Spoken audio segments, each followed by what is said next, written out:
बंधुओं नमो नमः। मैं नितिन शुक्ल संस्कृत ज्ञानामृतम के यूट्यूब चैनल पर आप सभी का बहुत बहुत स्वागत करता हूं। आज हम लोग एकत्रित हुए हैं पीयूषम नाम की जो पुस्तक बिहार बोर्ड में चलती है कक्षा 9 में, उस पुस्तक का अध्ययन करने के लिए आज से प्रारंभ कर रहे हैं। सबसे पहले मैं आपको सूचित कर दूं कि यह जो पीयूषम नाम की पुस्तक है यह बिहार बोर्ड में लगती है और पीयूषम भाग 1 जो पुस्तक है वह कक्षा 9 के विद्यार्थियों के लिए होती है और पीयूषम भाग 2 जो होती है वह कक्षा 10 के अभ्यर्थियों के लिए होती है। और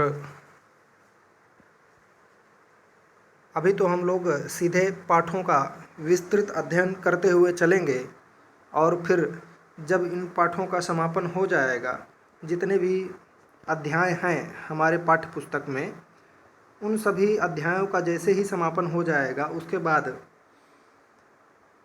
पीयूषम नाम की जो पुस्तक भाग 1 है जिसको आप पढ़ने जा रहे हैं कक्षा 9 के अभ्यर्थियों के लिए, फिर उसकी प्रश्नोत्तरी प्रारंभ होगी। तो आज हम श्री गणेश करने जा रहे हैं। इस स्तुति नाम का पाठ है, प्रथम पाठ है, प्रथमा पाठः। आप देख रहे हैं यहाँ लिखा हुआ है प्रथमा पाठः और ईश स्तुति। तो ईश स्तुति अर्थात जब कोई भी कार्य प्रारंभ किया जाता है तो उसमें अपने इष्ट की स्तुति की जाती है। उसी प्रकार बिहार बोर्ड में कक्षा 9 के अभ्यर्थियों के लिए ऐसा कहा गया कि आप लोग पाठ का या अध्ययन प्रारंभ कर रहे हैं, कक्षा 8 के बाद 9वीं में प्रवेश कर रहे हैं। अतः ईश अर्थात ईश्वर की स्तुति करके, परमपिता परमेश्वर की स्तुति करके तब आप लोग अपने अध्ययन को सुचारू रूप से प्रारंभ कर सकें और कोई विघ्न ना आ सके, इसलिए यह मंगलाचरण किया जा रहा है। मंगलाचरण जो 3 प्रकार का होता है, तो उन सब विषयों को ना देखते हुए सीधे यही देखते हैं कि इस स्तुति नाम का पाठ है और इसी पाठ से आप लोगों को प्रश्न भी आएंगे। तो लिखा हुआ है उपनिषदः, यहाँ पर देखेंगे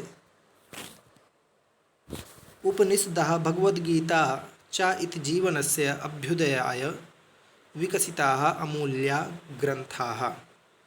कह रहे हैं कि उपनिषद भगवद्गीता च, उपनिषद और भगवद गीता ये दोनों ग्रंथ, उपनिषद और भगवद गीता ये दोनों ग्रंथ कह रहे हैं जीवनस्य अभ्युदय, जीवन के उत्थान के लिए, जीवन के को आगे बढ़ाने के लिए, जीवन को संवारने के लिए, हमारे जीवन में हमें क्या करना चाहिए उसके लिए ये जो दोनों ग्रंथ हैं उपनिषद और भगवद गीता, ये कह रहे हैं हमारे जीवन के विकास के लिए अमूल्य ग्रंथ हैं, अर्थात इनका कोई मूल्य नहीं है।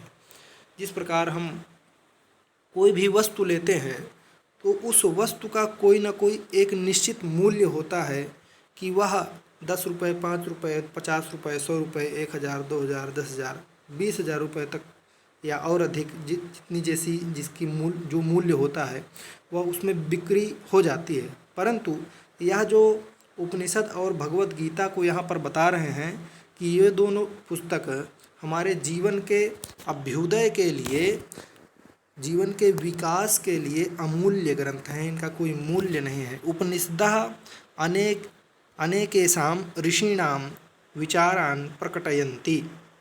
ये जो उपनिषद हैं वह उनमें क्या दिया हुआ है, कैसा विषय दिया हुआ है, तो बता रहे हैं अनेकेषां, अनेक ऋषीणाम, अनेक ऋषियों के विचारों को प्रकट किया गया है। किसमें? जो उपनिषद ग्रंथ हैं उन उपनिषद ग्रंथों में अनेक ऋषियों के विचारों को प्रकट किया गया है, ऐसा इसमें बताया जा रहा है। आगे देखेंगे भगवद गीता तो ये यहाँ पर भगवद गीता तो केवलस्य योगेश्वरस्य कृष्णस्य, कह रहे हैं भगवद गीता की जो वाणी है। भगवत गीता कौन बोले हुए हैं? तो कह रहे हैं भगवत गीता तो केवल भगवान कृष्ण अकेले ही बोले हैं, परंतु जो उपनिषद हैं उन उपनिषदों को अनेकेषां ऋषीणां विचारान् प्रकटयन्ति। यह जो उपनिषद हैं इन उपनिषदों के विचार को अनेकों अनेक ऋषि उनका विचार प्रकट करते हैं। आगे देखेंगे। इसके बाद लिखा है उभयत्रापि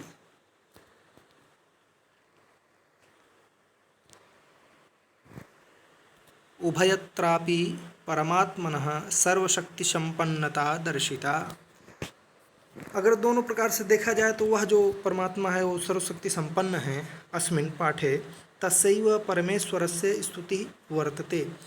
वह जो परमात्मा जो सर्वशक्ति संपन्न है, ऐसे परमात्मा की ही स्तुति अस्मिन् पाठे तस्यैव परमेश्वरस्य स्तुति वर्तते। तस्य अर्थात वैसे ही कौन? परमात्मा। जिस परमात्मा का यहाँ पर वर्णन किया गया है कि सर्वशक्ति संपन्नता, वह जो परमात्मा जो सर्वशक्ति संपन्न है, ऐसे परमात्मा की इस पाठ में पाठे तस्यैव परमेश्वरस्य स्तुति वर्तते। उन्हीं परमेश्वर की उस स्तुति इस पाठ में की जा रही है। तो बंधुओं आप लोग देखेंगे यहाँ पर कुछ मंत्र उपनिषदों के दिए हुए हैं, कुछ श्लोक उपनिषदों के दिए हुए हैं और कुछ श्लोक गीता के दिए हुए हैं, भगवत गीता के। तो हम इन दोनों को आज देखेंगे। सबसे पहले यहाँ देख पा रहे हैं लिखा हुआ है यतो वाचो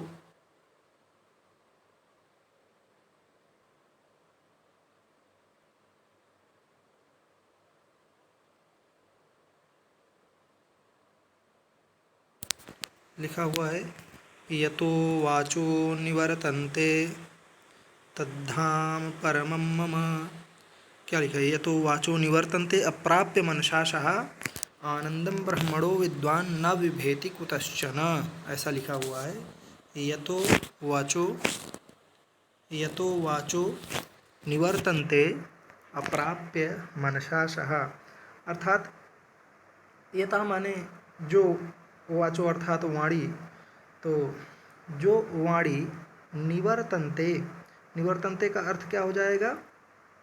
अर्थात जो वाणी मन का साथ न पाकर निवर्तन्ते, यतो वाचो निवर्तन्ते, यतो माने वाच माने वाणी, निवर्तन्ते मनसा सह यहाँ देखेंगे यतः वाचः, अर्थात जो वाणी मनसा सह लिखा हुआ है ना, मनसा सह अर्थात मन के साथ, है ना, मन का साथ, है ना। यतो वाचो मनसा सह निवर्तन्ते अप्राप्य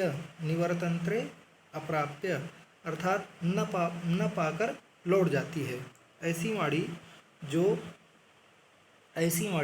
जो मन का साथ न पाकर लौट जाती है, वह आनंदम ब्रह्मणो विद्वान, वह जो वाणी है वह आनंदम ब्रह्मणो विद्वान, अर्थात वह आनंद स्वरूप ब्रह्म को जानने वाला विद्वान न बिभेति कुतश्चन,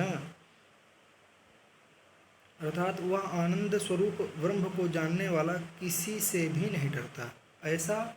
ऐसा जो विद्वान है जो आनंद ब्रह्मणो बिभेति कुतश्चन, विभेति माने न बिभेति अर्थात नहीं डरता है, कुतश्चन माने किसी से भी, न बिभेति कुतश्चन अर्थात किसी से भी नहीं डरता है। देखेंगे यहाँ पर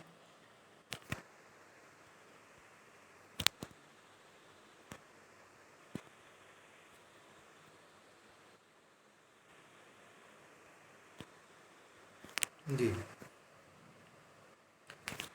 न विभेति कुतश्चन, न माने नहीं, विभेति माने डरता है, कुतश्चन माने किसी से। तो कौन किसी से नहीं डरता है? तो कह रहे हैं विद्वान। कौन नहीं डरता है? तो कह रहे हैं विद्वान नहीं डरता है। लेकिन वह विद्वान क्यों नहीं डरते हैं और वह विद्वान कैसे हैं? वह विद्वान क्यों नहीं डरते हैं और वह विद्वान कैसे हैं? तो कह रहे हैं आनंदम ब्रह्मणो, जो ब्रह्म को जानते हैं, अर्थात जो ब्रह्म में आनंद की प्राप्ति करते हैं, जो ब्रह्म में आनंदानुभूति करते हैं, जो ब्रह्म को पा लिए हैं, जो ब्रह्म को जान गए हैं, ऐसो जो विद्वान हैं वह ना विभेति कुतश्चन, वह किसी से नहीं डरते हैं। और यतो वाचो निवर्तन्ते अप्राप्य मनसाशः, और जो वाणी मन का साथ न पाकर लौट जाती है, वह आनंद स्वरूप ब्रह्म को जानने वाला किसी से भी नहीं डरता है। ऐसा जो व्यक्तित्व है वह किसी से भी नहीं डरता है। ठीक है, आगे देखेंगे। यह तैत्तिरीय उपनिषद में प्राप्त होता है। अब इसके आगे जो श्लोक है उसको देखेंगे। बृहदारण्यकोपनिषद में यह प्राप्त होता है। असतो मा सद्गमय तमसो मा ज्योतिर्गमय मृत्योर्मा अमृतं गमय। असतो मा सद्गमय, कह रहे हैं असत्तः माँ सद्गमय, कह रहे हैं झूठ नहीं सत्य की ओर प्रेरित करो या हो, है ना, सत्य की ओर जाइए, असत की ओर नहीं। असतो माँ, माँ माने नहीं, देखेंगे। असत माने झूठ, असत माने झूठ, असत माने गलत, असत माने गलत राह, असत माने ऐसा रास्ता जिस पर आपको नहीं जाना है। तो कह रहे हैं असतो माँ, असत अर्थात जो गलत है उस पर नहीं, सद्गमय, सद अर्थात सत्य पर चलिए। ठीक है। और तमसो माँ ज्योतिर्गमय, और अंधकार नहीं प्रकाश की ओर चलिए, अंधकार की ओर नहीं प्रकाश की ओर प्रेरित होइए, चलिए। तमसो, तमस अर्थात क्या होता है?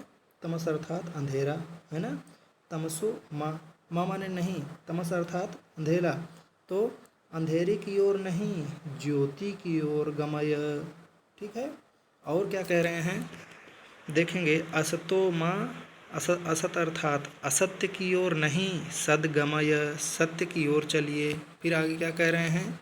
तमसो माँ, तमस अर्थात अंधकार, तो अंधकार की ओर नहीं ज्योतिर्गमय, ज्योति की ओर चलिए। सबसे पहले कह रहे हैं असत्य की ओर नहीं सत्य की ओर चलिए। फिर कह रहे हैं तमसो माँ ज्योतिर्गमय, अर्थात अंधकार की ओर नहीं ज्योति की तरफ चलिए। फिर कह रहे हैं मृत्योर्मा अमृतम गमय, मृत्योर्मा अमृतम गमय, अर्थात मृत्यु नहीं अमृत्व की ओर गमन करो। मृत्यु ना, मृत्यु ना, कह रहे हैं मृत्यु माँ, मृत्यु की ओर नहीं, मृत्यु की ओर नहीं, तो कहाँ किधर? तो कहाँ अमृतम गमय, जहाँ अमृतत्व की प्राप्ति हो, जहाँ पर यह शरीर बार बार जन्म न ले सके, ऐसे अमरत्व की प्राप्ति की ओर चलिए। तो कह रहे हैं, फिर से इसको देख लीजिए। असतो माँ, असत की ओर नहीं, असतो माँ, असत की ओर नहीं सद्गमय, सत्य की तरफ चलिए। तमसो माँ अर्थात अंधकार की तरफ नहीं ज्योति की तरफ चलिए। फिर कह रहे हैं मृत्योर माँ, मृत्यु की ओर नहीं अमृतम, अमृतत्व की ओर चलिए। फिर कह रहे हैं, और यह जो श्लोक प्राप्त होता है वो कहाँ प्राप्त होता है? बृहदारण्यकोपनिषद में। तो प्रश्न आ जाएगा, स्तो माँ सद्गमय, तमसो माँ ज्योतिर्गमय और मृत्योर माँ अमृतम गमय, यह जो मंत्र मिलता है यह कहाँ पर मिलता है? भगवत गीता में मिलता है कि उपनिषदों में मिलता है? या फिर पूछ लेगा कि उपनिषदों में कैसे उपनिषद में मिलता है? श्वेताश्वतरोपनिषद में मिलता है कि बृहदारण्यकोपनिषद में मिलता है कि मुंडकोपनिषद में मिलता है कि तैत्तिरीयोपनिषद में मिलता है? तो यह जो अस्तो माँ सद्गमय, तमसो माँ ज्योतिर्गमय, मृत्योर माँ अमृतम गमय, यह जो मंत्र हम लोगों को प्राप्त होता है वह बृहदारण्यकोपनिषद में प्राप्त होता है। अब आगे देखेंगे। एको देवः सर्वभूतेषु गूढ़ः, एको देवः सर्वभूतेषु गूढ़ः, सर्वव्यापी सर्वभूतान्तरात्मा, सर्वव्यापी सर्वभूतान्तरात्मा, कर्माध्यक्षः सर्वभूताधिवासः, कर्माध्यक्षः सर्वभूताधिवासः साक्षी चेता केवलो निर्गुणश्च साक्षी चेता केवलो निर्गुणश्च।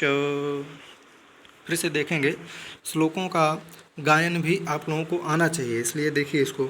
एको देवः सर्वभूतेषु गूढ़ः सर्वव्यापी सर्वभूतान्तरात्मा कर्माध्यक्षः सर्वभूताधिवासः साक्षी चेता केवलो निर्गुणश्च। एको देवः सर्वभूतेषु गूढ़ः। एको देवः अर्थात एकमात्र देव। एको देवः अर्थात एक देव। एक माने एक, देव माने देव, एक देव। अब क्या कह रहे हैं आगे देखेंगे। एक देव यहाँ तक हो गया। एको देवः अर्थात एक देव। फिर क्या कह रहे हैं, फिर कह रहे हैं सर्वभूतेषु गूढ़ः। देखेंगे सर्वभूतेषु क्या अर्थ है। एको देवः का तो अर्थ समझ लिए कि अर्थात एक ही देवता। कौन? एको देवता अर्थात एक ही देव, अर्थात एक देव। वह जो परमपिता परमेश्वर हैं वही सिर्फ।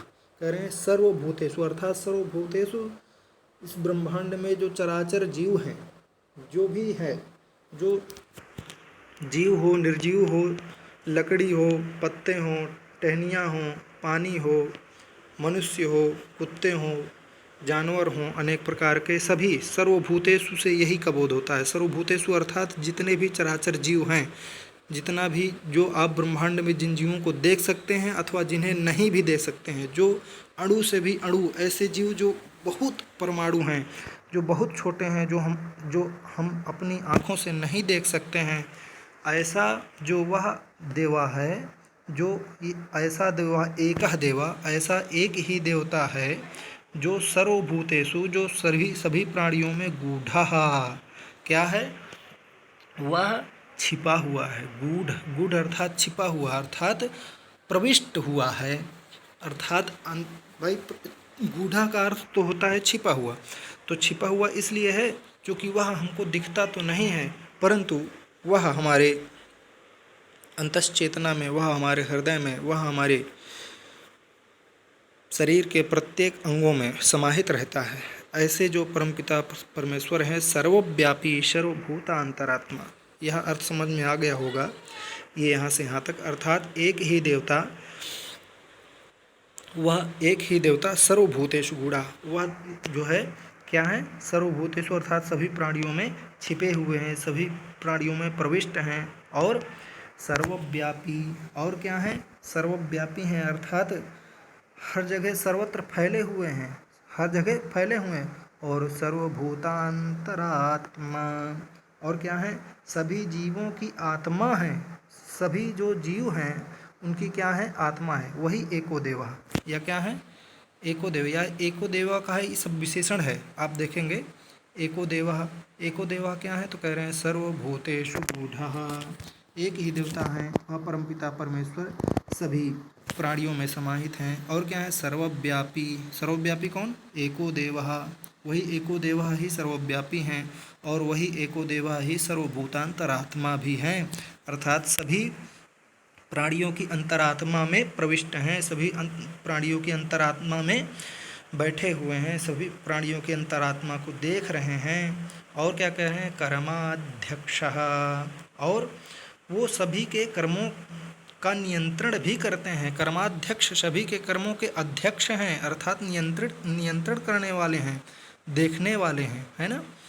जब जब जब वो परमपिता परमेश्वर सबके हृदय में प्रविष्ट हैं, तो वही परमपिता परमेश्वर हम सबके हृदय में प्रविष्ट होकर के सभी को क्या कर रहे हैं, नियंत्रित कर रहे हैं। कर्माध्यक्षः, सभी के कर्मों का अध्यक्षण कार्य कर रहे हैं, सभी के कर्मों का नियंत्रण कार्य कर रहे हैं, और क्या कह रहे हैं, सर्वभूताधिवासः, और सभी वस्तुओं के भीतर वही स्थित हैं सर्वभूताधिवासः, और सभी जितने भी आप अपनी आँखों से देख सकते हैं और जो नहीं देख सकते हैं, जिनकी आप कल्पना भी नहीं कर सकते हैं, चूँकि बहुत सारे जीव हैं जिनको हम नहीं देख सकते हैं। जलचर भी होते हैं, नभचर भी होते हैं और पृथ्वीचर भी होते हैं। तो ऐसे जो जीव होते हैं उनको हम लोग अपनी आँखों से नहीं देख पाते हैं। ऐसे सूक्ष्म से सूक्ष्म जीवों पर भी उन्हीं भगवान परमपिता परमेश्वर ही सर्वभूतेषु गूढ़ा, सभी जीवों में समाहित हैं और सर्वव्यापी हैं, सब हर जगह हैं वो, और सर्वभूतांतरात्मा, सभी के हृदय में प्रविष्ट हैं, और कर्माध्यक्षा, और सभी के कर्मों का नियंत्रण करने वाले हैं, और सर्वभूताधिवासः, और सभी के सभी वस्तुओं के भीतर वही स्थित भी हैं, और साक्षी चेताः, और साक्षी भी हैं। और कोई सोचे कि मुझे कोई देख नहीं रहा है, तो यहाँ कह रहे हैं साक्षी चेता, वही जो परमपिता परमेश्वर है वो साक्षी भी हैं। केवलो निर्गुणश्च, और सबों में वही चेतना स्वरूप हैं और वही निर्गुण हैं। इस प्रकार यह जो श्लोक प्राप्त होता है यह श्वेताश्वतरोपनिषद से प्राप्त होता है। अब हम आगे बढ़ेंगे और देखेंगे श्रीमद् भगवद गीता का श्लोक है 11वें अध्याय का 38वां श्लोक है। इसको देखेंगे। त्वमादिदेवः पुरुषः पुराणः, त्वमस्य विश्वस्य परं निधानम्, वेत्तासि वेद्यं च परं च धाम, त्वया ततं विश्वमनन्तरूपम्।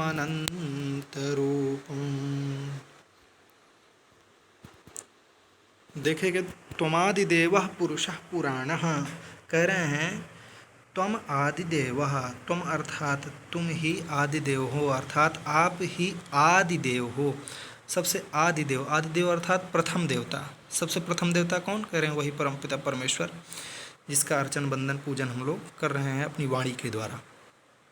तो कह रहे हैं तुम आदिदेवः, आप ही आदिदेव हो। और क्या कह रहे हैं? पुरुषः पुराणः, कह रहे हैं सबसे मतलब आप ही आदिदेव हो और आप ही पुरातन पुरुष भी हो, और आप ही क्या हैं? पुरातन पुरुष हैं। कैसे आदिदेव हैं? तो कह रहे हैं पुरुषः पुराणा, बहुत ही पुराने पुरुष हैं। और क्या कह रहे हैं? त्वमस्य विश्वस्य परम निधानम, और क्या कह रहे हैं कि आप ही संसार के सबसे बड़े भंडार हैं, आप ही संसार के सबसे बड़े निधान हैं, है ना? निधि माने धन हैं। त्वम अस्य विश्वस्य, कह रहे हैं तुम अर्थात आप, तुम अर्थात आप किनके लिए कहा गया है? त्वम शब्द परमपिता परमेश्वर के लिए आया है। तो कह रहे हैं त्वम अस्य विश्वस्य, यह जो विश्व है उसकी जो निधि है, तो निधि क्या है? कह रहे हैं आप ही उसके निधि हैं। कोई किसी से पूछे कि आपका धन क्या है, तो कोई कहता है कि हमारा धन हमारा पुत्र है, कोई कहता है हमारा धन पत्नी है, कोई कहता है हमारा धन द्रव्य आदि है, सोना चांदी आदि है। लेकिन इस विश्व का धन क्या है? विश्व का गौरव क्या है? विश्व का सार क्या है? तो कह रहे हैं त्वम अस्य विश्वस्य परम निधानम, इस पूरे विश्व का, पूरे ब्रह्मांड का आप निधि हैं, अर्थात धन हैं। फिर कह रहे वेत्तासि वेद्यं च परं च धाम, वेत्तासि वेद्यं च परं च धाम। फिर आगे बता रहे हैं कि आप ही कुछ जानने वाले हो और जानने योग्य हो। वेत्तासि अर्थात आप ही वेत्तासि, वेत्तासि आप ही वेत्ता हैं, अर्थात मध्यम पुरुष का प्रयोग किया गया है ना, तो वेत्तासि शब्द बन जाता है, तो इसलिए वेत्तासि लिखा है। अर्थात आप ही वेत्ता हैं और आप ही जानने वाले हैं। आप ही वेत्ता हैं अर्थात बताने वाले भी हैं और जानने वाले भी हैं, है ना? तो आप ही कुछ जानने वाले हैं और जानने योग्य भी हैं। आप ही जानने योग्य हैं और कोई जानने के योग्य नहीं है। और आगे क्या कह रहे हैं? त्वया ततं विश्वमनन्तरूपम। और क्या कह रहे हैं, सभी वस्तुओं के भीतर वही स्थित है। और कह रहे हैं आप ही आलोकमय स्थान हो, और त्वया ततं विश्वानंत रूपम, आप ही आलोकमय स्थान हो और आप द्वारा ही यह संपूर्ण संसार व्याप्त है। त्वया ततं विश्व अनंत रूपम, त्वया ततं अर्थात आपका ही रूप यह क्या है, यह जो विश्व है यह आपका ही रूप है, यह आपका ही एक छोटा सा रूप है। ऐसे परमपिता परमेश्वर की हम क्या कर रहे हैं, स्तुति कर रहे हैं। यह गीता का श्लोक था। इसके बाद एक श्लोक और आप देखेंगे, लिखा हुआ है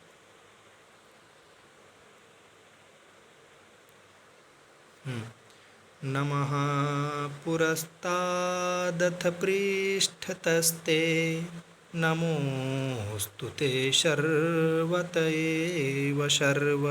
आप लोग भी उच्चारण कर लिया करें। नमः पुरस्तादथ पृष्ठतस्ते, नमोस्तु ते शर्वत एव शर्व।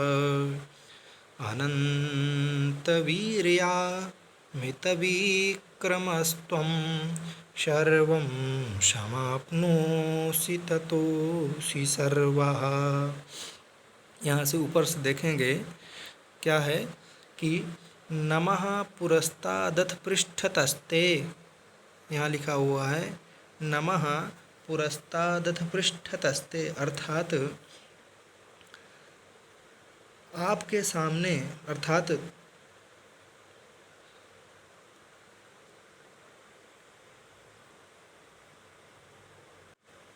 तो यहाँ देखेंगे लिखा हुआ है नमः पुरस्तात्, नमः पुरस्तात्, नमः माने प्रणाम करना है।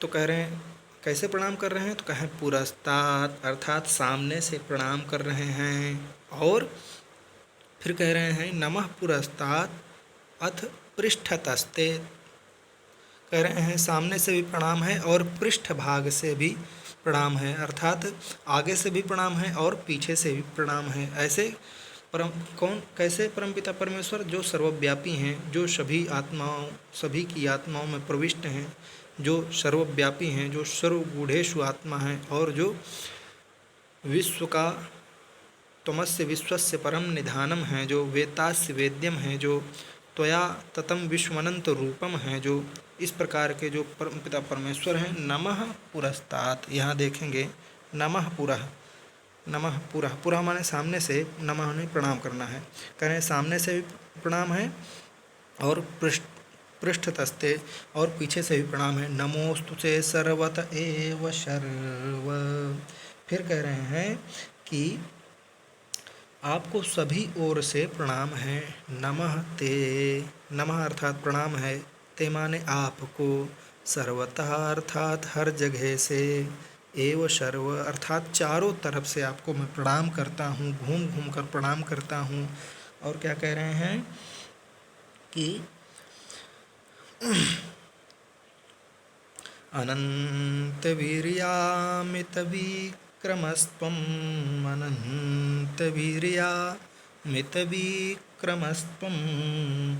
और कह रहे हैं कि आप ही अनंत शक्तिमान हो, अनंत वीर्य हो आप, अनंत वीर्य, अनंत वीर्य अर्थात जिसका कोई अंत नहीं है, ऐसा वीर्य जिसका अंत नहीं है, ऐसे शक्तिमान हैं आप, ऐसे जो ऐसे शक्ति को धारण करते हैं जिसका कोई अंत ही नहीं है, ऐसे अनंत वीर्य हैं आप।